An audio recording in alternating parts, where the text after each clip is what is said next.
our obligation and our responsibility is to ensure that every single member of our staff has a safeguarded job going forward in the care home, that every resident is well cared for, and we will ensure that the process of transitioning homes to new operators is very well organised. Most people in care homes are funded by local authorities. They now want to see what this means on a home-by-home basis. Peter Hay has been representing the authorities during negotiations with Southern Cross. This has been and remains an anxious time for residents and relatives. Today really starts to build a position where we'll have a clear idea of a timeline for residents and relatives about knowing what the proposals are at their care home. He insists very few homes will close, but unions believe there is still too much uncertainty to know. Our concern is that the decision made by the landlords could well for the residents be a case of out of the frying pan into the fire. By that we mean that there's very little known about many of the landlords. A number of them already have financial difficulties. The government promises no one will be left homeless or without care. Even so, residents still want certainty about what will happen to their home. Alison Holt, BBC News. Well, that was our social affairs correspondent, Alison Holt. Let's bring in now Dave Redmond from Leeds. His 88-year-old mother is in one of the care homes operated by Southern Cross. Thank you very much for joining us. What are your thoughts on the latest move here? Well, first of all, what a mess Southern Cross have created. I'm so angry with them today. One, that they've got themselves into this mess to start with, because they I believe, sold a lot of the properties that they owned to another company and then were leasing them back. And obviously, that's where it began to go sour. They couldn't afford to pay the rent. And yet I'm paying, well, my mum, I pay it on my mum's behalf, I'm paying £800 a week. My mum's been in care for 6 years, and we've paid £200,000 to date. The other reason I'm also really angry is with, I'm going to quote actually, just forgive me to look down at this, but the chairman of Southern Cross, Christopher Fisher, has said today, we anticipate that the period of uncertainty which we've been experiencing will now draw to a close. Is he from the same planet as us? Because there's more uncertainty now than there was a month ago. They're saying that there will be continuity of care, that residents don't need to be worried. You say that the uncertainty is worse. Why is it worse now? Who are these new landlords that are supposedly going to take over? We don't know who half of them are. You know, is a home viable if it's taken over as an individual premise by a landlord? Is there going to be enough residents in there? If that's the case, they'll probably want to close it down. Southern Cross, Jamie Buchan can say what he likes, but basically I don't think they really have a clue what's going to happen from now on. And what would it mean for somebody like your mum if the care home that she's in did close down and she did have to move? She's 88, isn't she? Yeah, she's been in there, as I said, 6 years. She's extremely frail. She doesn't know who any of us are anymore, but it's her home. She's become institutionalised, and it's a secure unit that she's in because of her advanced Alzheimer's.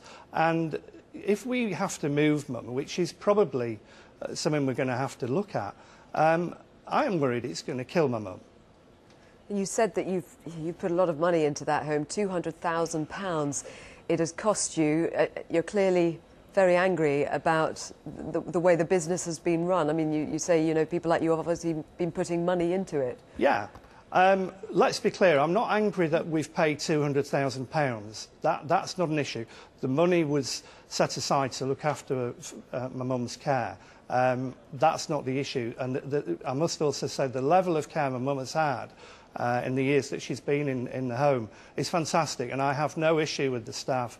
I feel very sorry for the staff today for what's going to happen to them in the future. That's not the issue. I'm also angry, though, with the government for sitting on the fence for the last few years, the successive governments, actually, who've not tackled this issue and have allowed the private sector to muck up so badly today. Thank you very much for joining us this evening, Dave Redmond.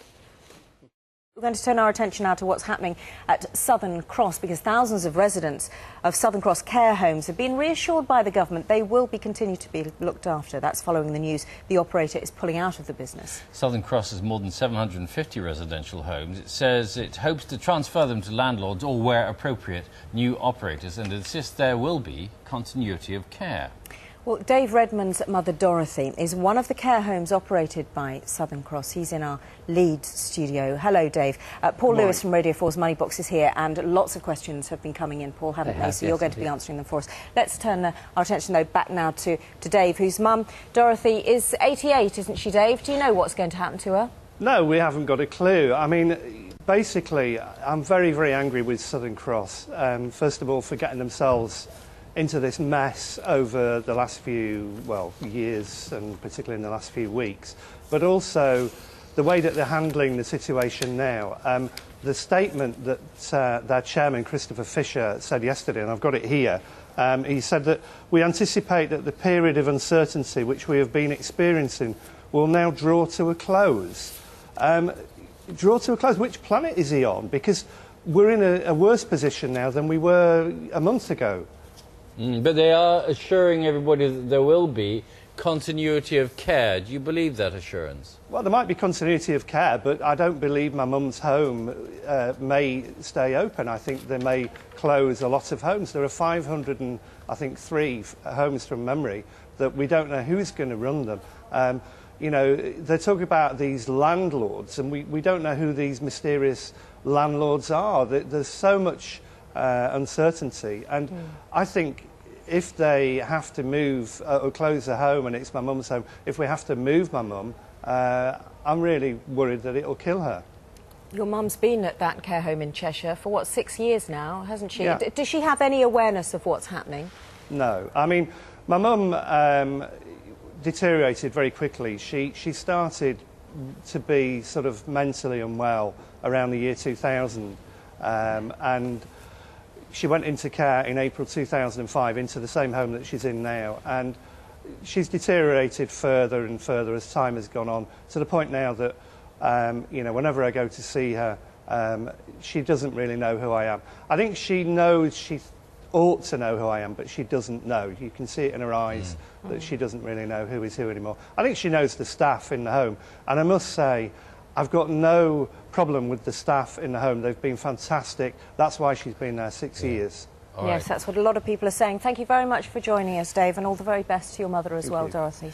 Well, Paul, a lot of people in Dave's family's situation, very unsettling times. How did we get to this position? Yes, absolutely. Well, we got to it because the homes were put into a special kind of financial arrangement some years ago that was very inflexible, and they're now suffering from rising costs. Food's up, energy costs are up for heating the places, and of course they're paying fixed rents. Occupancy went down, local authorities are being squeezed for the amount they can put in, and the company has just really become insolvent. I think it lost £300 million in the last 6 months to March. So it's a very sad tale of how not to run the business of nursing homes. Yes, and we were just hearing earlier Southern Cross saying that their objective is to provide excellent care to every resident, to manage the programme of transition professionally. I suppose it doesn't stop the concerns, does it, of residents and people like Dave who are saying, well, how is that going to happen? What reassurances can you give me? Absolutely. And Jamie Buchan, the chief executive, said no home will close in the next 3 months. But then he said what the new operators do subsequently is a matter for them. So 3 months from now we could have another crisis. And you know, I've just had an email from Robert Bailey. I haven't been able to check this with him, but it just came in just before I came on air. My daughter, who works for Southern Cross, walked into work this morning to be told they're not getting their monthly wages. Now, this is obviously going to undermine the staff who are working there if some of the homes, anyway, or at least one of them, says they're not going to pay them.